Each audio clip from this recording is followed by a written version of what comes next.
You're finally awake.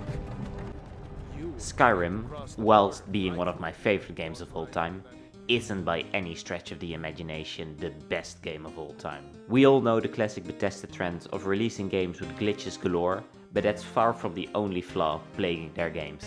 Difficulty is, very much pun intended, difficult to implement correctly in a game. Because, let's be fair, not everyone likes the experience of systematic torture that, for example, a Dark Souls brings to the table. But what if you adore that kind of challenge? Which brings us to Skyrim. The way Skyrim handles difficulty is, quite frankly, not very good. With higher difficulties, increasing enemies' damage and health whilst keeping the player stats relatively the same, and a game designed around a combat system which is comparable to smashing toys against each other, you are bound to run into some problems. Which makes that early game Skyrim on legendary difficulty is one of the most unfair experiences in any game ever. And whilst the same person will probably cut his losses and settle for an easier difficulty, what if you wanted to weather the storm and play Skyrim on the hardest difficulty all the way through? I'm not a rebel! You can't do this! Halt! You're not gonna kill me! Archers! Anyone else feel like running? Wait. You there. Step forward. Who are you?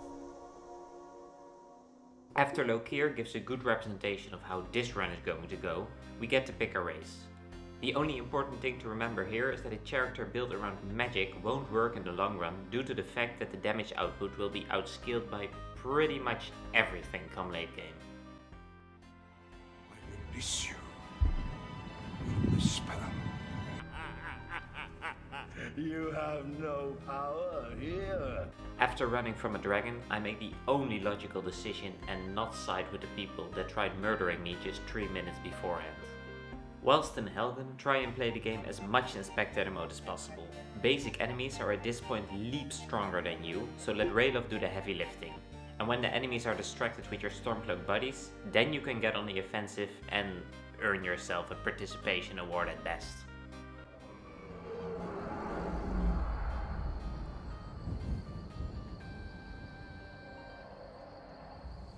There he goes. Looks like he's gone for good this time.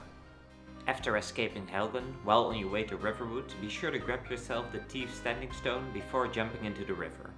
With the Hearthfire DLC installed, there will be salmon leaping up from the various waterfalls, which when caught give salmon roux.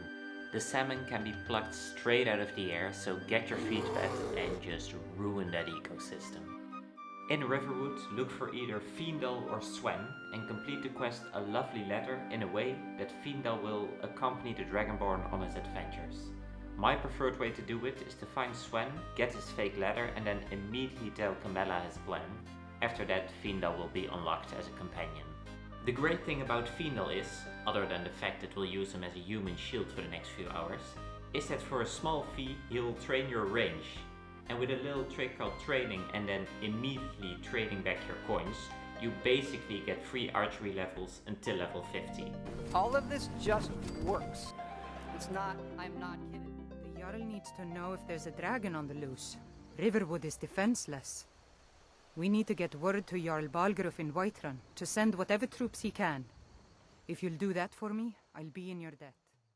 Whilst Fiendal is a pretty good companion, he won't last long against an army of legendary difficulty Draugr. So before going grave robbing, we need to find a way to keep him alive. Lucky for us, the Court Wizard in Whiterun sells just the spell that we need. I do strongly recommend that on your way to Whiterun, you rob every single chicken nest you come across, because, unlike the undead, chickens don't fight back. Combining the chicken eggs with the salmon roux creates a water-breathing potion, which can be sold for a fair few coins. After buying the spell Healing Hands from Farengar, continue the main story as normal. Even with Faendal there, it will be far from a cakewalk, so be sure to tread carefully. Go to Bleak Falls Barrow, find this tablet, no doubt interred in the main chamber, and bring it to me. Simplicity itself.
Dragonstone, return the golden claw to the Riverwood trader and ready yourself for the first dragon fight.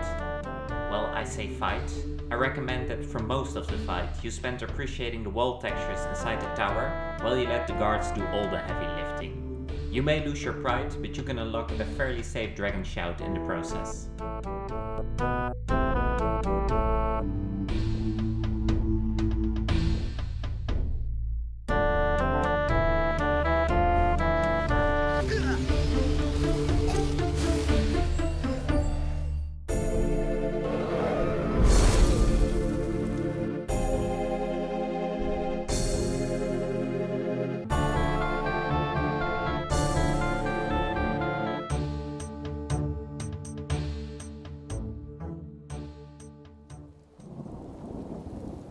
Did you see a dog out there? Oh well. The blacksmith is offering a reward for a dog he saw on the road. I was hoping you'd seen it. One of the main pros about playing on high difficulties is that leveling combat related skills goes very quick. This, in combination with a guaranteed level 50 in archery, makes that you will be, at this point, around level 10, which is the level we'll be needing to trigger the start of our next quest. Travel, either by caravan or on foot, to Falkreath and look for a guard or Laud himself. Laud will ask the Dragonborn to bring him a quote-unquote loyal hound he saw on the road. Well, that loyal hound turns out to be Barbas, the hound of Clevicus Vile. We got into an argument and it got rather heated. He's kicked me out until I find someone who can settle our disagreement. That's where you come in. Whilst fighting your way through a pact of vampires, on your way to the Jagex Prince's shrine, you will get a taste of how useful Barbas is as a companion. He is highly aggressive, pretty powerful, and most importantly, undying.